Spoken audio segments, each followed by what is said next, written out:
all I'm using is black, white, a small amount of burnt umber, burnt sienna, and a little ultramarine blue. And you can see I've got that little touch of red there as well, just in case I need it for the eyes.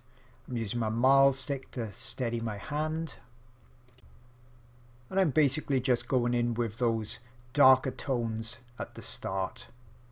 Everything at the beginning stage is really roughing things in, but you can see how already that charcoal underlayer, that charcoal drawing, even though it was only about 30 minutes or so to do, 30 minutes to an hour, has really helped already. And the fact that I toned the canvas that, you know, mid-tone grey as well. It means that I've got a nice head start on it rather than working with a white canvas. Now when you're doing something this large, you need to make sure that you're not getting caught up in the details too early. So block in your map, as I keep saying on most of my videos. Now the beauty with oils is that they stay wet long enough so that it's easy to blend colours, paints together. Now with acrylics you get some blending time, but you don't get anywhere near as much time to blend as you do with oils. And that's the one thing that really drew me to oils. With wildlife you get lots of times where you want to create softness in a work, whether that's soft areas on fur and feathers, or to blend like I'm doing here on the nose, mouth area in particular, where you've got one colour, as you can see, transitioning into another tone and colour. You can also see how spraying that charcoal with that pastel and pencil fixative just really locks it into place.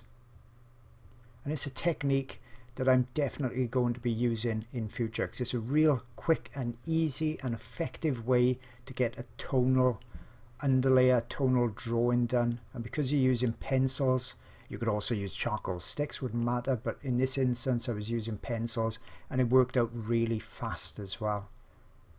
Fast and accurate. So I'm just blocking in, as you can see, the basic colours. I can add the highlights on top, so I'm not going really bright with highlights at this stage. And this is kind of like sculpting. We're looking at the shape and the form, what areas need to go dark, areas need to go light. There's nothing really complicated with this stage at all. Just scrubbing it in. There's going to be many more layers on top. Each layer more refined, more detailed, more accurate. Just wanted to quickly mention my Patreon channel for those looking for even more in-depth art instruction. It's packed full of pastel videos, oil videos as well, and those videos are being added to new ones every single month. I have videos for the complete beginner that have never done pastels or oils before with just limited supplies, and I take you from the very first blocking in all the way through to the final detailed drawings and paintings. I've also got some really unusual subjects as well, and in all of my videos I always take you through all the details. You see everything I do, how I create my work. But it's not just for beginners, it's also for novices, and I also show the best artwork that I've ever done as well. And this particular elephant video spans 6 hours, so you know you're going to see tons and tons of details, tips and techniques. And as mentioned, I've got lots of oil videos on there too, so there really is something for everybody, and you get access to hundreds of hours worth of videos for just $4. Now over 1,000 members strong. Hope to see you there soon. Okay, so really nothing complicated about that stage. The thing with doing gorillas in particular, as you've seen, we're using lots of blacks, lots of whites, and then basically that's it. I'm just maybe tinting the colour a bit with a burnt sienna or burnt umber, but it's mainly black and white, and those are both really opaque colours. So the thing is then that obviously with the opaque colors, it's really covering the canvas well, and it is so opaque that it looks like the painting's working and covering really quickly, so it doesn't take a long time to actually to do a gorilla or subject like this. So just adding a few more details then, building up that base layer. You see how I started off with the big mass chunks of large areas of mid-tones and darks and lights, and then as you get more and more detailed, that's when you use smaller brushes.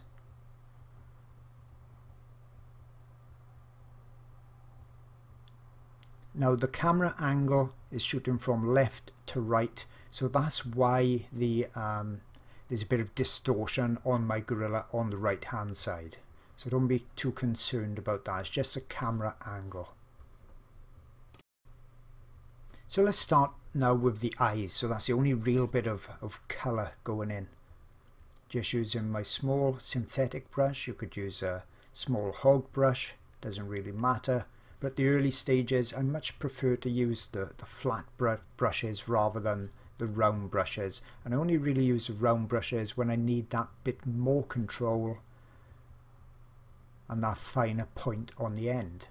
So this is where I'm using the little bit of burnt umber, burnt sienna, touch of white. Once again you can see how that charcoal underlayer is helping me here. Using a marl stick to steady my hand because I'm working vertically.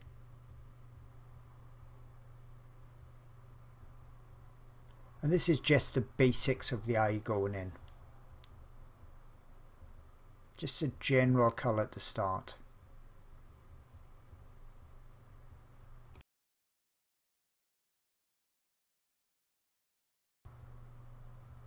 And then mixing up some darks, because the white area, or what would in our eyes would be the white of the eyes, that's quite dark as well. That's very dramatic. Makes you really look at the coloured pupil and the coloured iris and the pupil. Makes it really stand out.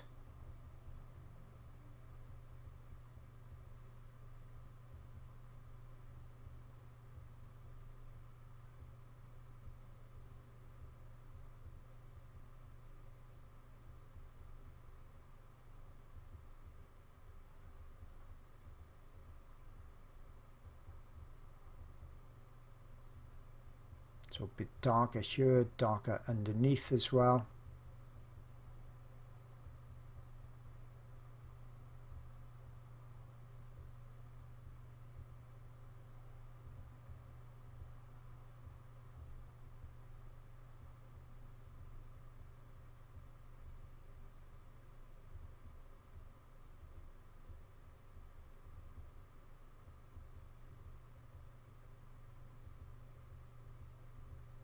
And I've started putting more of those darks in. You can see that the shadow area or the dark area on that kind of eyebrow bridge, if you squint now you can see I need to go quite a lot darker there. But that's what I mean about adding more layers and more accuracy with each layer. Now I've got the eyes going in, that means I can assess the brow area that's right next to it and see, especially when I squint, yeah, that needs to definitely go a lot darker. Obviously the whites, the lighter areas, the highlights around the side of the eyes and the cheekbones, they need to go a lot lighter as well when I start laying them in. But it's only when you've got other areas in place you can really judge the surrounding areas. So that's why I love oils. Same with pastels, work the same way, that I would then start layering and layering and getting more accuracy. Of course with oils we've got the advantage we can put on as many layers as we want. So there's no real mistakes or errors because they can all be corrected on the next layer, so the pressure is really off. Okay, so now I've zoomed in even closer so you can see how I'm starting to not build details but a bit more accuracy on the highlights. I'm being fairly careful with my brushwork. Remember I said I don't want to just go haphazardly and too loosely and then lose all of the lines and the drawing underneath. So the highlights are not as light as you can see on the reference photo yet. That's where the detailing will come into place, because I want to stipple more with a smaller brush to get that texture, that skin texture. I'm not going to try and go really hyper realistic with this one because it's so large. The viewer doesn't tend to really go up super close to it, and I want this to look real from about, you know, 5, 6, 7 feet away, rather than for them to press their nose against the canvas looking at all the fine detail. And that's sometimes more impressive, that when you get up close you can see looser brushwork, but when you stand back it starts to look more and more realistic. And that's all down to the tonal values and just the hints of texture. And now, because I want more detail, I want more control, that's where I've started to use the smaller brush. You can see I'm using more of a stippled stroke here and there, trying to build up that texture but still keeping that looser, more painterly look. If I wanted to do this really hyper realistic, I would probably have chosen pastels, because they would have been really suited to that. And with my oils these days, I'm doing more of a looser technique. I like to keep those both, you know, pastels for more of the realism, hyper realism, and the oils for a bit looser, so they're not all looking exactly the same.